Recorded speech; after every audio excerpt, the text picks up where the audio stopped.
Columbus, and we are a free educational seminar series that we rotate topics on different lifestyle topics that are pertinent and important to seniors and their adult children and families. Our door is always open. It's always free. We always encourage you to bring guests or family. We absolutely encourage the conversation between the generations. We think that's a great idea too. So thanks for being here. Today, well, first of all, I'm going to go through a couple of housekeeping things, and then I'm going to introduce our illustrious panel. So in front of you guys, you have several things, and I'm just going to kind of hold up some of them as we go through. So you've got a packet with my mug on the front, and there are a bunch of papers inside that, and they're all very important papers. So the first one is the half pager, and it says hello, and it is a registration form. So if you would do me the honor of filling that out, I'm going to come around and we're going to do a raffle. I have a $25 gift card with me, and I did not do Panera this month. I decided to mix it up, so I have First Watch, $25. So I'm going to pull, at the end of our seminar, I'm going to pull one lucky person's name out of my spooky Halloween bucket, and you guys get to go to Breakfast on Me. And then also is a feedback form. And this is also really important to me. This helps me better my seminar series. I incorporate a lot of the feedback that I get, so I do appreciate hearing your honest opinion about the quality of the topics, the presentation. If you have other topics that you'd be interested, I always am open to holding new and interesting topics that are of interest to you, so please be honest and fill that out for me. And then this just talks about why it's important when it comes time to sell your family home to work with someone that has a senior real estate specialist designation. I actually have that, and I also have been to grad school, and I've gotten my certified senior housing professional designation as well. I work a lot with seniors and family of seniors who are going through a big transition, whether it's downsizing or whether it's deciding to move into a senior living community. I work specifically with this population, and it's something that I kind of got into in the last few years, and we'll talk about that when we hit another slide. And then you'll have the rest of the schedule for 2026 with all of the topics that we're going to cover in 2026. I do sometimes go and do presentations at the rec center.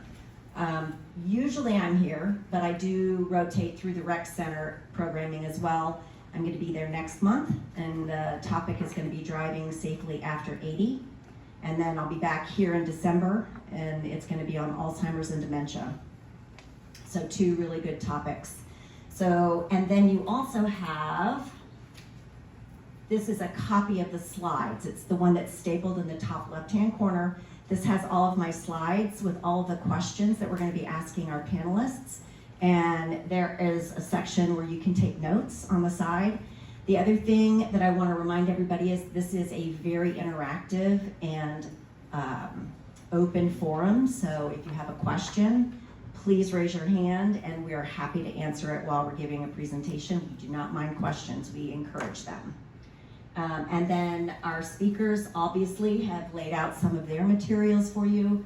Each of you has a nifty bag to take home your goodies, a chip clip, and then of course the cookie. I'm not allowed to come unless I bring a treat. So I always bring my cookies. So that's what you've got in front of you. So, all right, today is all things senior living. So we're gonna learn a lot today. And age is merely the number of years that the world has been enjoying you. Embrace each moment and empower yourself to live life to the fullest. I'm Lori. I've already introduced myself. With Keller Williams Capital Partners, that pays my bills. Empower Seniors Columbus is my passion project. and what I do a great deal of when I'm not selling real estate. This is my dad, and 6 years ago, my brother and I and my mom found ourselves faced with some significant issues regarding my dad's health. And we were initially told he had Parkinson's. He was having some significant balance issues. We decided that probably living in their home in Atlanta alone wasn't going to be in his best interest anymore. So we decided to move him up here. We found a lovely 2-bedroom assisted living apartment, but it was teeny tiny compared to their 3,000 square foot home in Atlanta.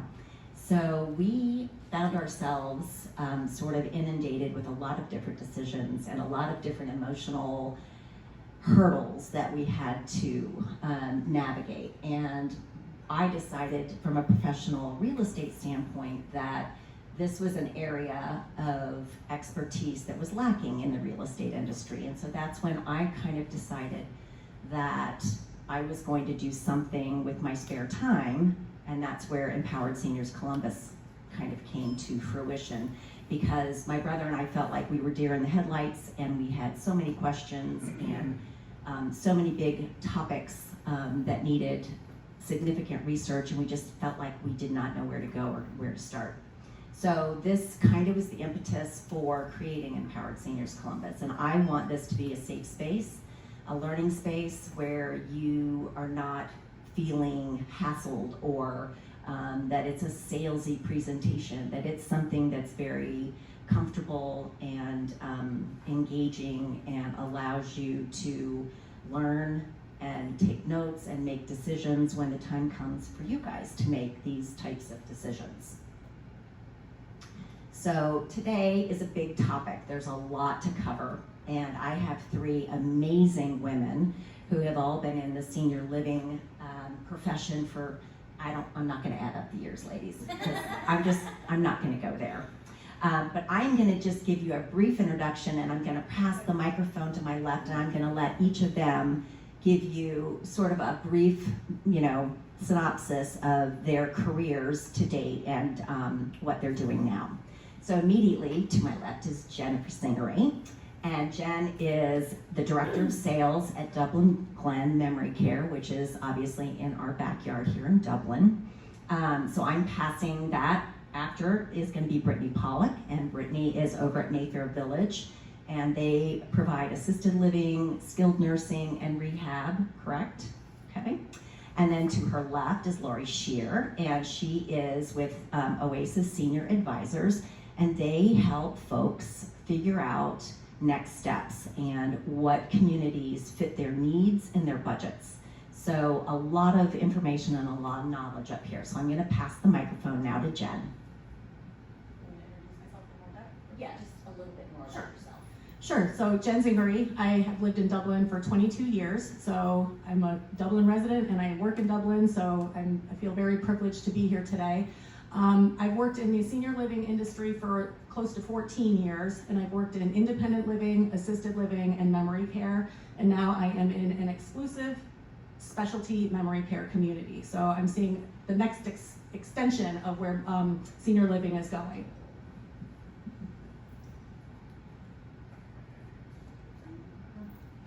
Hi, I'm Brittany Pollock. I'm with Mayfair Village Assisted Living. We also have skilled nursing and rehabilitation. My background comes from about 7 years now that I've been in the senior living industry. I have worked not only in independent assisted living, but I also worked in long-term care and skilled rehab. So just a little bit of knowledge. I wanted to be able to be a resource and educate myself with knowing what steps there are for anyone in senior living or even family that's interested in knowing and exploring. Thanks. Hi, I'm Lori Shear with Oasis Senior Advisors. I have been in the healthcare industry for the past 10 years. I've primarily worked with seniors. I have a little bit of a different background, so I started in behavioral health, which is something that nobody likes to talk about, right? And through that tenure, I really dug into diseases that change as we age and what happens to the brain. So from that, I pivoted into something similar to what Jen is doing, where I worked at a specialized memory care community for a few years. Really loved it, but wanted to help in a grander scale. So I came on board with Oasis about a year ago. And basically, I think Lori did a great job of explaining what I do. I'm a free resource. I'm kind of the one constant that follows you guys, whether it's in the hospital or in the house or in a skilled nursing or assisted living, and helps you determine what resources and amenities make sense for your situation. So that's me. Thank you. Thanks. All right. So we're just going to kind of go through a list of questions that I have prepared and shared with our panelists, and I think we'll just take turns. But panelists, if you guys want to, add something on, feel free. Let me know. So we're going to start by understanding what our options are.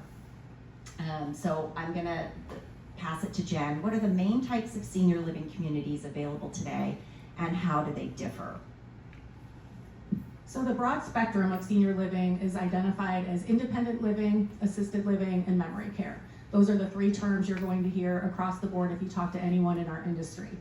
That being said, everybody packages their offering differently. So you can be in an independent living community in a cottage on a campus that's attached to a larger high-rise building with independent or assisted living apartments in it. You could be in a memory care that's a residential home in a neighborhood with a fenced-in yard and only 5 or 6 residents. So the spectrum is so wide, and everybody packages their offerings to sort of fit a certain niche in the market that it can get very overwhelming. But it's actually really cool because the market is responding to how seniors want to live nowadays, and more offerings are coming from senior living communities, helping people stay in their homes as long as they can before they come to a community like ours. What are the biggest misconceptions people have about senior living communities? I'm going to give this to you. Okay, thank you. What are the biggest misconceptions people have about senior living? I would say the freedom and independence that you still will have when living in a community such as like independent, assisted, or even long-term care. It's more there to help and support you with your day-to-day life, but also feel that you are able to do anything and everything that you possibly desire. As far as safety, there is safety barriers that every community would have, but you still have the liberty and luxury to not only go out and about, travel, explore, but also have loved ones come and visit you and enjoy your time at your community. And how can someone determine which type of community best matches their current and future needs? Well, selfishly, I want to say work with a senior advisor. But to be honest, I think Jen did a great job kind of explaining the different levels. So in the state of Ohio, these levels can really overlap. It used to be pretty clear cut where things were independent living, assisted living, and then long-term care, and memory care would kind of fall in there as well. The lines have really blurred over the years. So you'd be surprised, a lot of people are able to live out their days in independent living or even assisted living, and they can bring on auxiliary services to make sure that they're staying as independent as possible, as long as possible. Some of the things I look at with people when I'm working to make a plan, like a long-term plan, I'm gonna determine, if they have any preferences.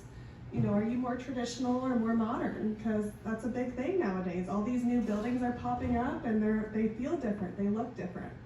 Are there activities or hobbies that have been important to you?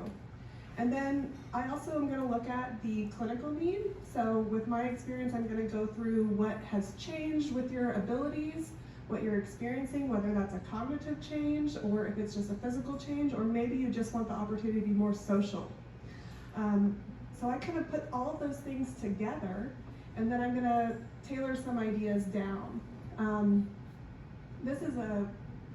You can find this at most places. So what I always tell people is, on paper, like Jen said, I keep going back to Jen, things may be very similar, but your best judgment is going to be your gut and your senses, right?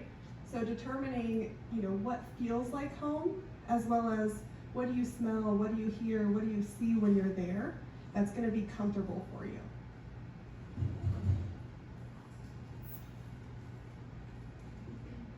We only have one microphone, so I apologize. So I have a little bit of something to add to that, and even being in this industry for 14 years, I had a personal experience with my own father-in-law in the last couple of years. I think a big thing to consider while you're looking for senior living is if you have a diagnosis of a specific disease, understanding what that likelihood of progression is going to look like to make sure that you land in a place that can take care of you all the way through end of life. I put my father-in-law in an independent living community down here in Columbus from Toledo 3 years ago, and 8 months later, his spine collapsed and he had to move. And it was the happiest time that man had ever had in probably his entire adult life. He made tons of friends, but they didn't offer assisted living to be able to keep caring for him. So he had to up and relocate just 10 months into his stay.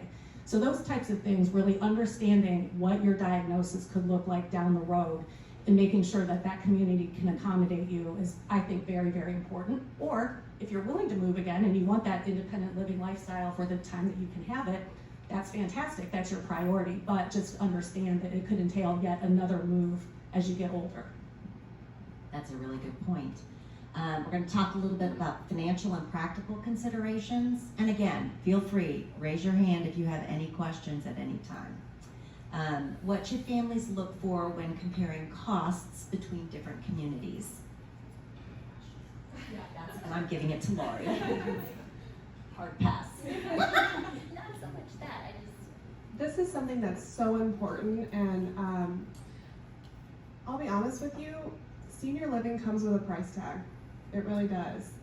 We are all told that Medicare is going to pay for the world and we're all going to be taken care of, and that is just not the case. Medicare pays for very little of the type of care that seniors would need. So when I work with a family, what I'm looking at is income, assets, anything that we can pull together. If you're a veteran, there may be some benefits that you're entitled to, or married to a veteran. So we pull all of that together and kind of get a grand scale of what this would look like over the next 5, 10, 15 years. There are different services that can help you stay in those types of communities after assets are exhausted. But it's really making sure that we have the right fit for what that community offers and what you can afford in the grand scheme of things.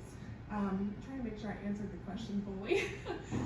So when we're comparing costs between communities, once again, I'm going to tell you it's going to be what's most important to you. Now let's say you have a wonderful community right next to your house, and then you have one that's maybe 20 minutes down the road, but they provide specialized care. Or they have a cribbage club, and you've been dying to do that, and you haven't done it in 15 years. Those types of things may make it a different deciding factor for you for that community. Yeah, you can pass it. Brittany, how do entrance fees, monthly fees, and care level charges typically work? Yeah, so for entry fees, most communities, especially with independent and assisted living, they have normally a one-time, what they call a community fee. It is covering the cost of entering into the community, exploring that option, but also working towards moving into that community as well. For assisted living, there are a couple extra steps than just renting an apartment and moving in. They are coming in and reviewing what your clinical background looks like and how your quality of life can be benefited in assisted living. For the care level charges, there are some that do offer all-inclusive, so it is an all-inclusive rate, but that does mean that you would be paying at the very front the highest level of care when not needing it, whereas other communities have different levels of care that would be kind of itemized and qualified for you when you are at that stage. So you could start at a lower level and then through time increase your level of care when needed, and vice versa. We've had loved ones, for example, that have moved in from skilled rehab to our assisted living, and they are still kind of recovering from their rehabilitation. Their insurance unfortunately decided that they no longer needed inpatient skilled rehab, but still could have that benefit and opportunity to work with assisted living, and that their level of care was a little bit on the higher side. But once they've gotten acclimated, gotten a little bit stronger, still had that assistance there, there have been times where that level of care has decreased in the time that they've lived there. Level charges or care level, so monthly fees. When a loved one moves into like an independent living or an assisted living, there are the luxuries, as I like to say, where everything is all inclusive. You would have all utilities covered, you would have all of your meals provided for you. Some of them they do a la carte, so depending if you're more of a lunch and dinner versus having breakfast, you can always kind of itemize that as well. But normally it is all inclusive when it comes to living at a community like independent, assisted, or long-term care. Yeah, sure. So one thing I wanted to touch on is entrance fee communities. So there are certain communities that offer like a life care plan where you can pay a large investment up front and then they will take care of you through end of life, and there are different levels of care. So you guys have probably heard of some of the bigger names in town.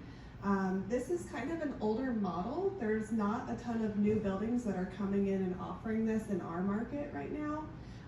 But we can always talk more about what that looks like and why that would make sense for your situation or why that wouldn't. So just wanted to touch on the entrance fees.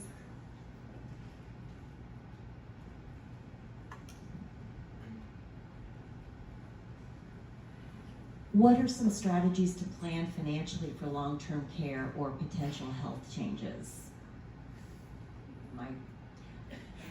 I will pinch hit here.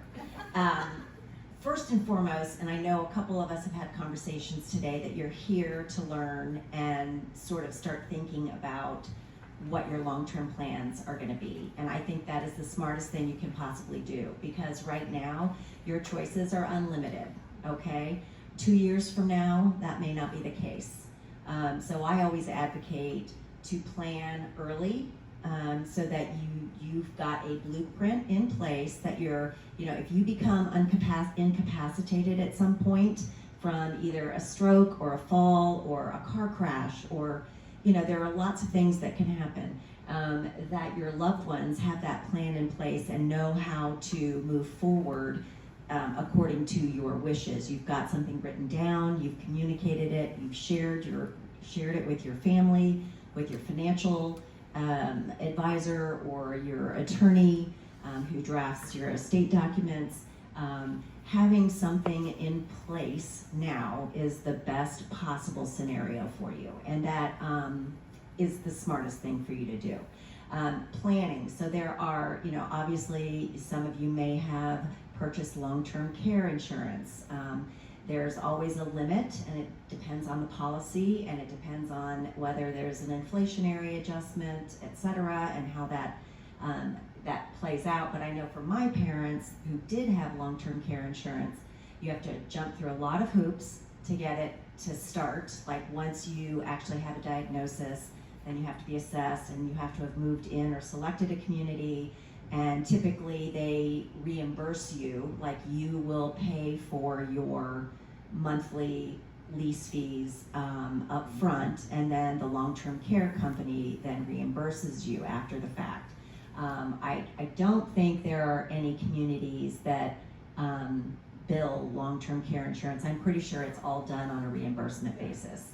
And the whole Medicare spend down, that's a big thing too, because depending on what assets you have to spend them down, or they can come back. I mean, the feds can come back after you pass and they can they have a claim to some of your assets if you haven't spent them down properly. So having a good attorney that practices elder care law, super important. Estate planning is really, really awesome, but somebody that actually practices elder care law is super important for you guys, because they are dealing with the Medicaid spend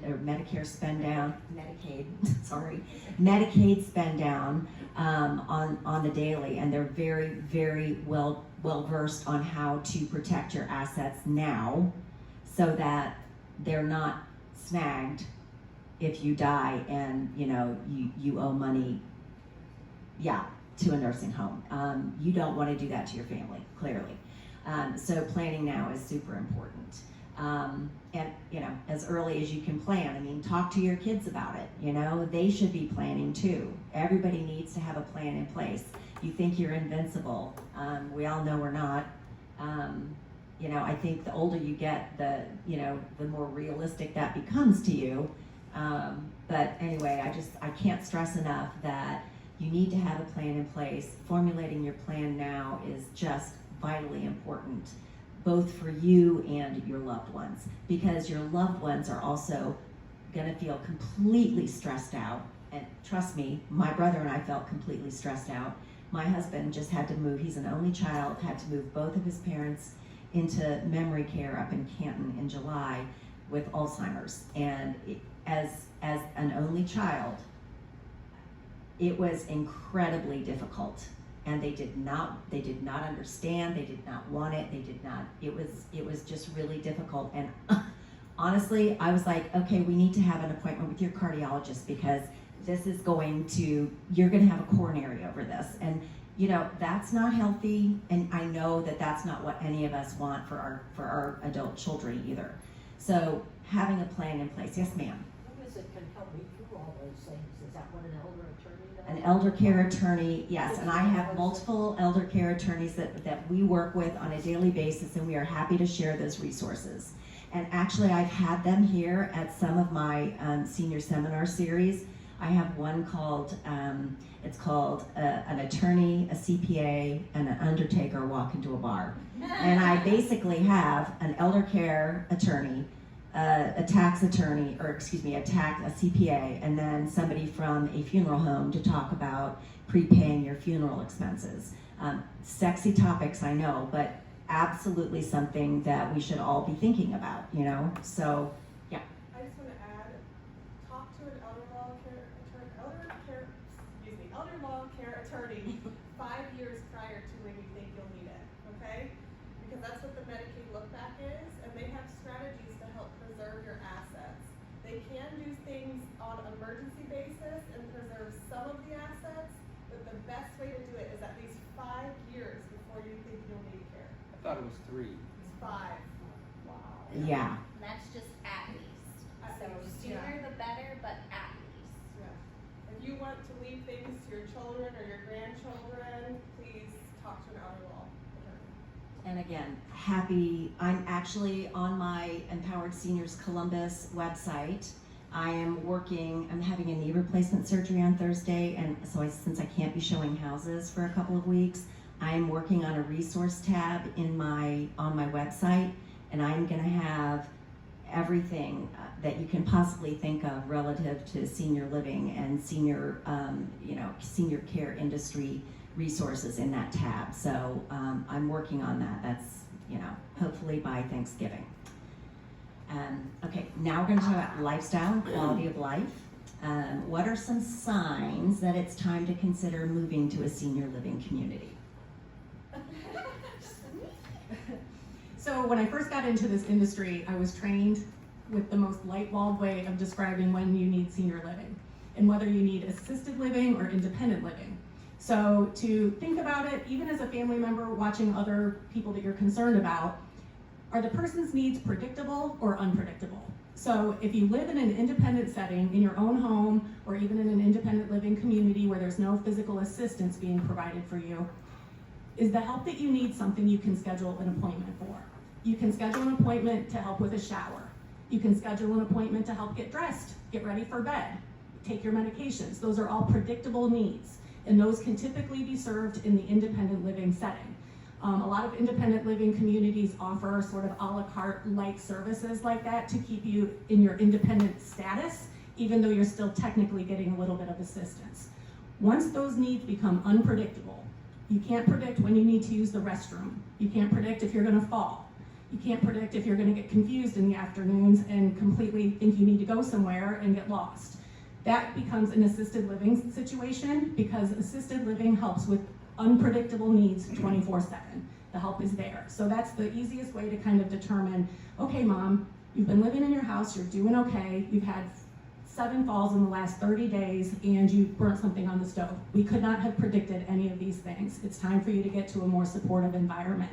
So those are the straightforward, straight shooter, easy ways to check. But then you also hear things like people get isolated, they get lonely. So sometimes people move to senior living just because they want the company. They can't drive anymore. A lot of their friends have passed and they're just sitting in their homes alone all day long. And that can exacerbate dementia. It could cause weakness. People tend to not want to cook for themselves when it's just them. And then there's, not eating properly. And then the next thing you know, they're getting weak and falling and those types of things. So those patterns are very typical. And then the other big pattern that I see very often is somebody just has a major health event at home and they have fallen and are trapped under their dining room chair and have sat there for 2 days until the family realized, I haven't heard from mom for a while. Then it's really time. So, but the natural pattern is that predictable versus unpredictable need situation. How can individuals ensure the community they choose aligns with their lifestyle, interests, and social preferences? Is that okay? Yeah, I love it. So my suggestion would be not only talking with everyone that you know and asking what their thoughts are when it comes to your family, your friends, even neighbors that you have heard that have moved into a senior living community, but then also exploring yourself. I myself work in a community where I love offering tours and consultations just to give you exploration, or we do open houses to make it more casual and inviting. Just like how in those green folders there might be an open house this afternoon at our community that can give you kind of an idea or exploration with no pressure there whatsoever, with coming in and seeing what it's like, what amenities they offer, and what it looks like for you, or envisioning yourself moving into a community.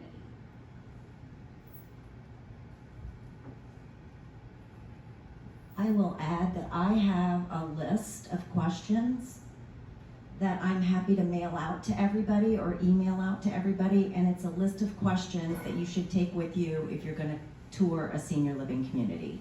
And it kind of some of the things that we're talking about here that just give you an idea, like what are their transportation available to you? Do they go out in groups and I don't want to call them field trips, but do they do day trips? Do they go, what do they do socially? What kind of clubs? Do they have a book club? Do they have, a euchre club, or, all sorts of questions. And then, do the dining rooms accommodate having company come visit and have meals with you? So I have a whole list of questions. If you, on your registration form, if you've got your email address or your street address, I'm happy to get those questions to you.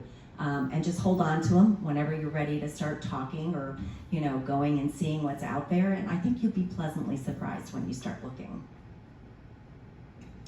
How do communities help residents maintain independence and a sense of purpose? I'm gonna give it to you, Lori. So this is going to vary community to community, of course, but in general, I like to look at it as an assisted living or even an independent living should be set up to provide you with just enough support to keep you independent longer. So I'm not a big fan of the communities that are going to have you be weighted on hand and foot and do everything for you, because I want you to still be using your muscles and your brain and still participating. So a lot of times when we're talking about independent living, it may be that they're providing transportation or meals They will have social engagements set up throughout the day so that you're able to get out and about and engage with your peers. And when we talk about a sense of purpose, that's going to be a little bit different, right? Because that's such a personal thing for all of us.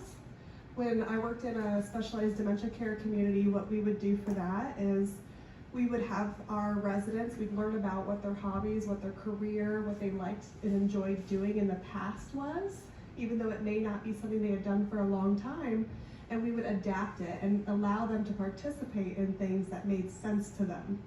So, for example, we had a lot of men at the community I worked at, and we would get a lot of tradesmen or people that had worked with their hands.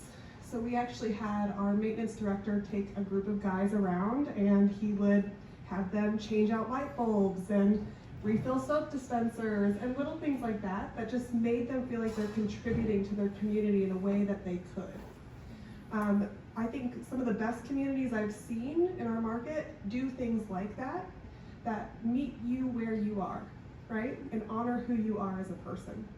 I was just at a community this morning that has a kazoo club. They literally put on concerts with kazoos.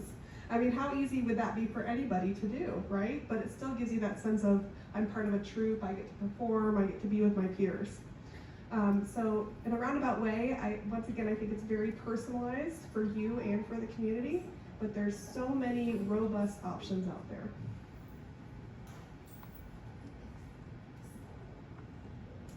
What amenities or programs should people look for that support physical, emotional, and social well-being?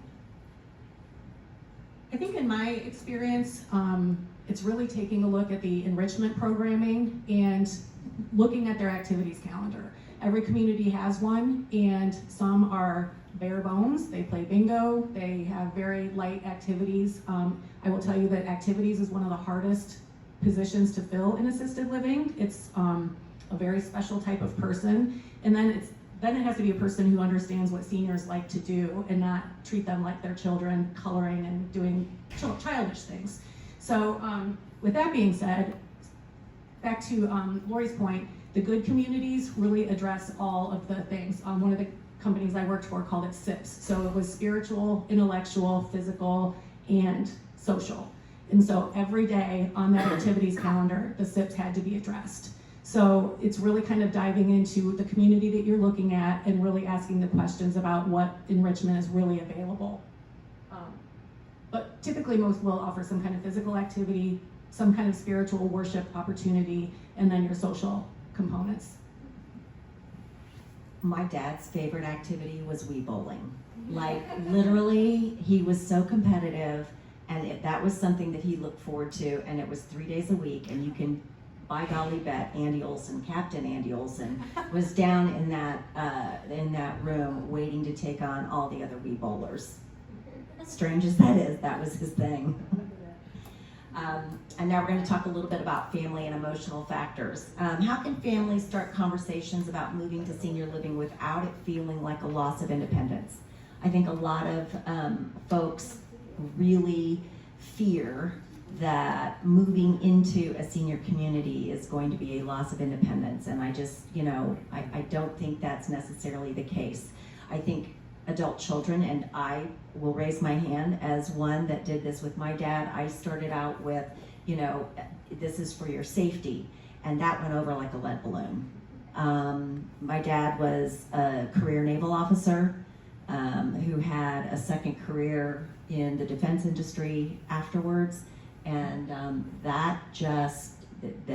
and I thought I was being the wonderful,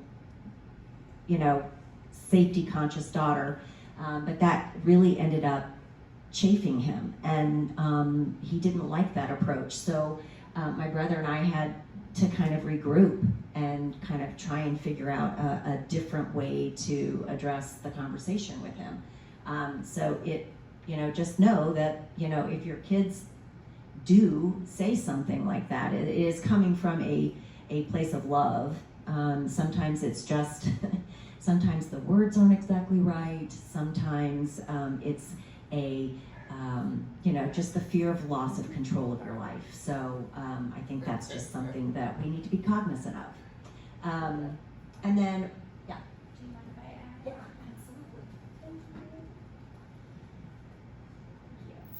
I was gonna say, I personally have gone through the same experience with my own father. He had diagnosed with cancer about 3 years ago, and just kind of sat down with being in the senior industry for about 4 years then. I just looked at him and said, Dad, what would you want? What would you need? What would you want to happen when something would happen? And we just had that conversation kind of going off of Let's see. The last one, what role should adult children or family members play in the decision-making process? So if you start early and now, they're your decisions. So that's the other really important piece of the puzzle. You guys want to make your own decisions. You don't want the decisions to be made for you. So in order for that to happen, you actually have to make the decisions now and have something in place on paper that you can share. You know, you're not asking for your children's permission. You love their buy-in and their support. And those are two really big distinctions, I think.